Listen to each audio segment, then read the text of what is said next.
Assalamualaikum warahmatullahi wabarakatuh.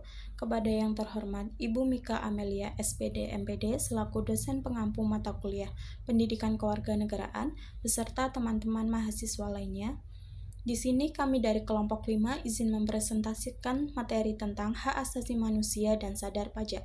Sebelum itu, perkenalkan saya Angelia Sekar Agung Pamularsih dengan NIM 632300045 beserta rekan anggota saya yang pertama Nazri Pratama Putra, kedua Lulu Kurnia, ketiga Adinda Nurmala Putri, keempat Reza Putra Fadilah, dan yang terakhir Bernard Pasaribu. Untuk mempersingkat waktu, langsung saja masuk ke dalam materinya. Pengertian hak asasi manusia. Hak asasi manusia atau sering disingkat dengan HAM adalah hak dasar atau pokok yang dimiliki manusia. Secara harfiah, istilah hak asasi manusia berasal dari bahasa Prancis, yaitu droits de l'homme dalam bahasa Inggris, human rights, dan dalam bahasa Arab, hukuk al-insan. Hak asasi manusia merupakan hak yang melekat pada martabat manusia sebagai makhluk ciptaan Tuhan, dan hak asasi manusia dibawa sejak manusia ada di muka bumi, sehingga hak asasi manusia bersifat kodrati dan bukan pemberian manusia atau negara. Hubungan hak asasi manusia dan sadar pajak. Hak asasi manusia adalah hak dasar yang dimiliki setiap orang seperti hak atas pendidikan, kesehatan, dan kehidupan yang layak. Sadar pajak adalah kesadaran warga negara untuk membayar pajak sebagai kewajiban demi mendukung pembangunan negara. Hubungan keduanya, pajak menjadi sumber dana negara untuk memenuhi hak-hak dasar masyarakat. Semakin tinggi kesadaran pajak, semakin baik negara dalam menyediakan layanan publik yang menjamin hak asasi manusia. Hak asasi manusia dan pajak saling berkaitan.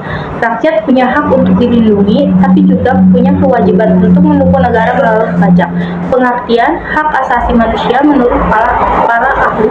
Pertama, menurut Muladi, hak asasi manusia adalah hak yang melekat secara alamiah, inherent, pada diri manusia sejak manusia lahir, dan tanpa hak tersebut manusia tidak dapat tumbuh dan berkembang sebagai manusia yang utuh. Kedua, Verhoeven, hak asasi manusia adalah hak-hak yang melekat pada manusia yang tanpanya mustahil manusia dapat hidup sebagai manusia. Ciri-ciri hak asasi manusia. 1.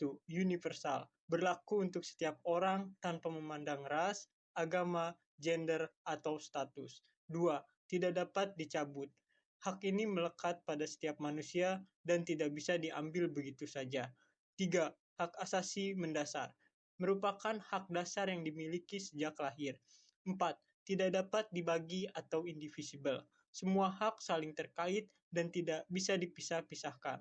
5. Melindungi martabat manusia, bertujuan menjaga kehormatan, kebebasan, dan keadilan manusia. Lalu ada macam-macam HAM. Yang pertama ada hak asasi personal atau pribadi, contohnya hak kebebasan berpendapat, hak beragama, hak memilih dan dipilih.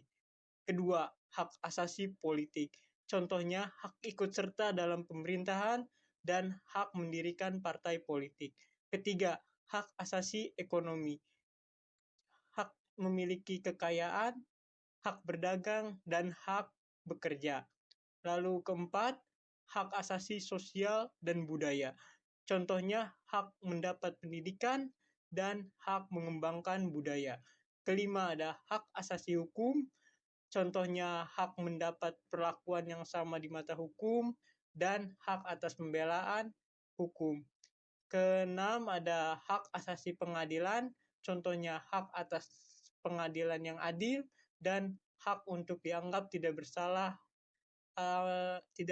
sampai terbukti. Yang terakhir ada hak asasi kemanusiaan, contohnya hak hidup, hak tidak disiksa, dan hak atas perlindungan dari kekerasan. Ada undang-undang yang mengatur tentang hak asasi manusia. Yang pertama ada Undang-Undang Dasar 1945, pasal 28A sampai 28J mengatur secara langsung tentang hak asasi manusia seperti hak hidup, hak berkeluarga, hak beragama, hak atas pendidikan, dan kebebasan berpendapat. Yang kedua ada Undang-Undang Nomor 39 Tahun 1999 tentang hak asasi manusia. Ini adalah undang-undang khusus yang secara rinci mengatur pengertian, jenis, jaminan, dan perlindungan HAM. Yang ketiga ada Undang-Undang Nomor 26 Tahun 2000 tentang Pendidikan HAM, mengatur pembentukan pengadilan khusus untuk kasus pelanggaran HAM berat seperti genosida dan kejahatan terhadap kemanusiaan. Yang keempat, Undang-Undang Nomor 11 Tahun 2005 tentang pengesahan Kovenan Internasional tentang hak-hak ekonomi, sosial, dan budaya, mengatur hak atas pekerjaan, pendidikan, standar hidup, kesehatan, dan partisipasi budaya. Yang kelima ada Undang-Undang Nomor 12 Tahun 2005 tentang pengesahan Kovenan Internasional tentang hak-hak sipil dan politik, mengatur hak atas kebebasan berekspresi, beragama, berserikat, serta perlindungan hukum dan keadilan.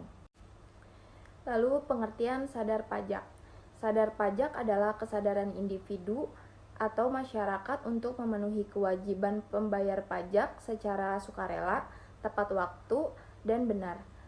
Pajak adalah sumber utama pendapatan negara yang digunakan untuk membiayai berbagai layanan publik seperti pendidikan, kesehatan, infrastruktur, dan pertahanan negara. Manfaat dan tujuan sadar pajak bagi HAM. 1.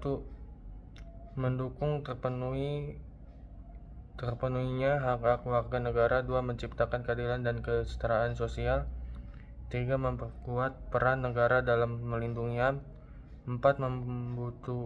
Menumbuhkan tanggung jawab dan kepedulian sosial. 5. Mewujudkan pembangunan berkelanjutan yang berbasis HAM. Manfaat dan tujuan pajak bagi HAM. 1. Menjamin pemenuhan hak dasar. Pajak digunakan untuk membiayai pendidikan, kesehatan, dan pelayanan publik lain. 2. Mewujudkan keadilan sosial. Pajak membantu kelompok kurang mampu agar mendapatkan hak yang sama seperti warga lainnya. 3. Meningkatkan kesejahteraan masyarakat. Dana pajak digunakan untuk pembangunan ekonomi, infrastruktur, dan lapangan kerja. 4. Mendukung pemerintah yang stabil. Pajak menciptakan sumber keuangan negara yang mandiri dan berkelanjutan. 5. Mendorong partisipasi aktif warga negara. Dengan sadar pajak, warga ikut serta dalam pembangunan dari perlindungan HAM secaranya. Saya akan menjelaskan tentang keterkaitan hak asasi manusia dan sadar pajak. Hak dan kewajiban warga negara. Dalam Undang-Undang 1945, setiap warga negara berhak atas perlindungan dan pelayanan dari negara. Di sisi lain, warga negara juga memiliki kewajiban untuk berpartisipasi dalam pembiayaan negara, salah satunya melalui pajak. Yang kedua adalah pajak untuk menjamin hak asasi manusia. Pajak yang dibayar masyarakat digunakan untuk membiayai program-program yang mendukung pemenuhan hak asasi manusia seperti pendidikan gratis, layanan kesehatan, jaminan sosial, dan fasilitas umum. Yang terakhir adalah keadilan sosial. Sadar pajak menciptakan pemerataan kesejahteraan karena dana yang terkumpul bisa digunakan untuk membantu kelompok yang kurang mampu. Ini sejalan dengan prinsip hak asasi manusia tentang kesetaraan dan keadilan sosial. Contoh pajak untuk hak asasi manusia yang pertama adalah pajak untuk sekolah gratis adalah hak atas pendidikan. Yang kedua adalah pajak untuk rumah sakit umum, yaitu hak atas kesehatan.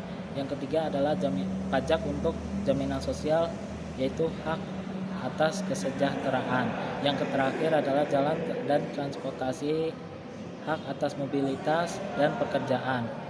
Untuk kesimpulannya, sadar pajak dan sadar pajak, dan hak asasi manusia ini memiliki hubungan yang saling mendukung, di mana pajak yang dibayarkan oleh masyarakat menjadi sumber utama bagi negara untuk memenuhi dan melindungi hak-hak dasar setiap warga negara, seperti pendidikan, kesehatan, dan kesejahteraan.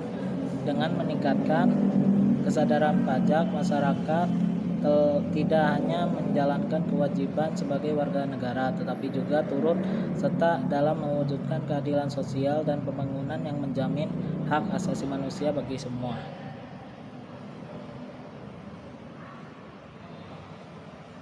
Sekian presentasi dari kelompok kami. Mohon maaf jika ada kesalahan dalam penyampaian materi maupun kata. Wassalamualaikum warahmatullahi wabarakatuh.